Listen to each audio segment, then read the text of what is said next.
गांव के एक बड़े और समृद्ध परिवार में 10 भाइयों का घर था। यह परिवार अपनी आपसी प्रेम और एकता के लिए पूरे गांव में प्रसिद्ध था। घर के सभी भाई विवाह कर चुके थे और अब उनके घर में कुल मिलाकर 10 भाभियां थीं। इस घर में सिर्फ एक ही लड़की थी, ननंद, जिसका नाम था सविता।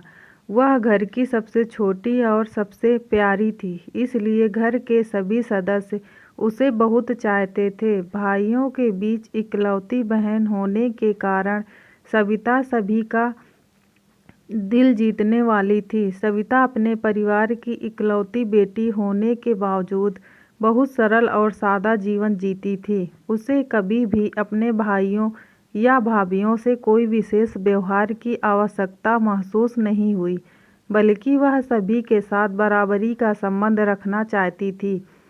सविता बचपन से ही अपनी भाभियों के साथ बड़ी हुई थी और भाभियां उसे अपनी बहन की तरह ही मानती थीं। सविता की देखभाल और उसका ध्यान रखने में कोई कमी नहीं छोड़ी जाती थी।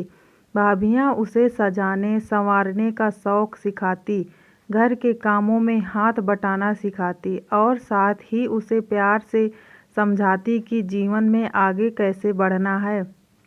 घर की सभी भाभियां एक दूसरे के साथ मिलजुल कर रहती थीं। सविता का साथ उन्हें एक दूसरे से और भी जोड़े रखता था। जब भी कोई छोटा मोटा झगड़ा होता, सविता बीच बचाव कर देती और सभी को हंसी खुशी के माहौल में लौटा देती।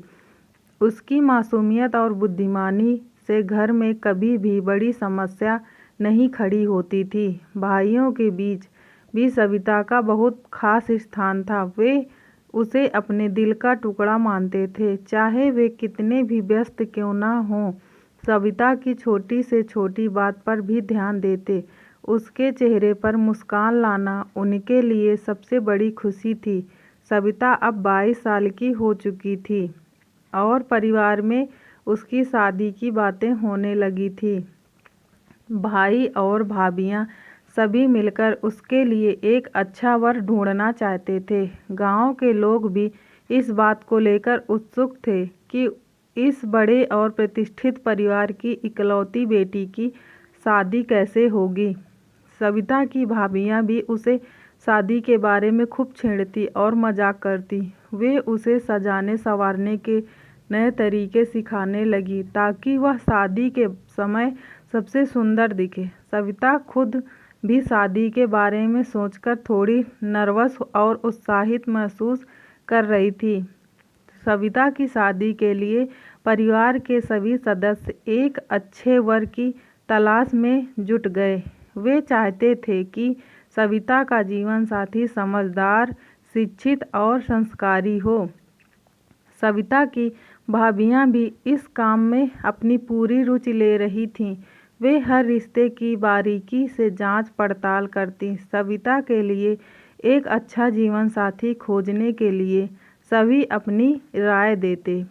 कुछ दिनों बाद एक उपयुक्त रिश्ता सामने आया। लड़का एक शिक्षित और अच्छा परिवार से था और उसकी नौकरी भी शहर में थी। सविता के भाइयों और भाभियों ने उस लड़के के बारे में जानकारी इकट्ठा की और अंततः इस रिश्ते को पसंद किया। शादी की बात जैसे जैसे पक्की हो रही थी, सविता के मन में कई तरह के भाव आ रहे थे। वह एक ओर अपने नए जीवन की शुरुआत को लेकर उत्साहित थी, तो दूसरी ओर अपने परिवार से बिछड़ने की चिंता भी उसे सता रही थी। उसकी भाभियां उसे सांत्वना देती और कहती, तुम जहाँ भी जाओगी, हमारा प्यार हमेशा तुम्हारे साथ रहेगा। सविता को अपने भाइयों और भाभियों से बहुत लगाव था। वह सोचती थी कि भाभियां हमेशा उसका ख्याल रखती आई हैं, अब वह घर छोड़कर जाने के बाद कैसे रहेगी। लेकिन उसे अपने परिवार पर पूरा भरोसा था कि वे हमेशा उसके साथ खड़े रहेंगे। शादी की तैयारियां जोर शोर से शुरू हो गईं। भाभियां दिन रात सविता के लिए तैयारी में लगी रहीं। वे सविता के लिए सुंदर सुंदर कपड़े, गहने और साज सज्जा का सामान लाईं। सविता की शादी की पोशाक चुनने में सभी भाभियों ने अपनी राय दी और आखिरकार एक शानदार लाल रंग की लहंगा चुना गया। सविता के भाई भी शादी की तैयारियों में पीछे नहीं थे। वे शादी के आयोजन में कोई कमी नहीं छोड़ना चाहते थे। सभी ने मिलकर गांव में एक बड़ा पंडाल सजाया जहां सविता की शादी होनी थी। पूरे गांव में इस शादी की चर्चा हो रही थी। विवाह का दिन आ गया। सविता की शादी के लिए घर को फूलों और रोशनी से सजाया गया।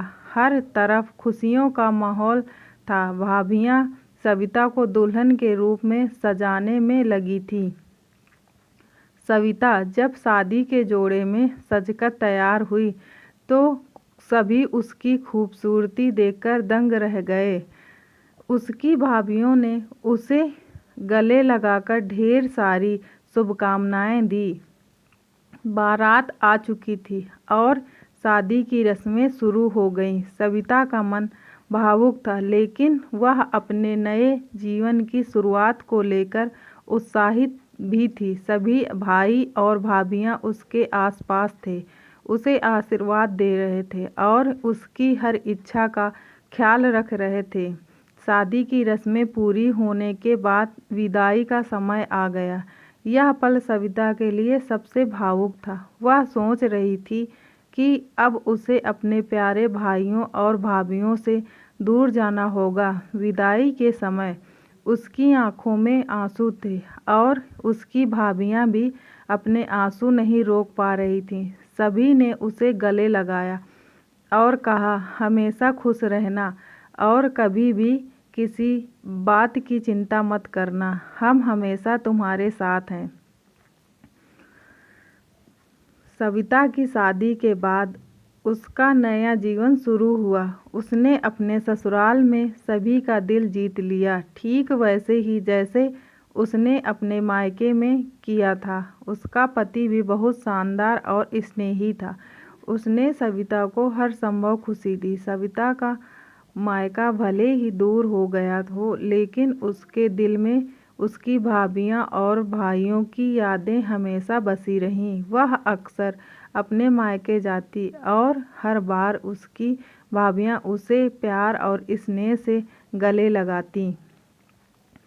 सविता और उसकी भाभियों का रिश्ता कभी कमज़ोर नहीं हुआ। वे हमेशा एक दूसरे के सुख दुख में साथ खड़ी रहीं। सविता के भाई भी अपनी बहन की खुशियों का ख्याल रखने में कोई कसर नहीं छोड़ते थे।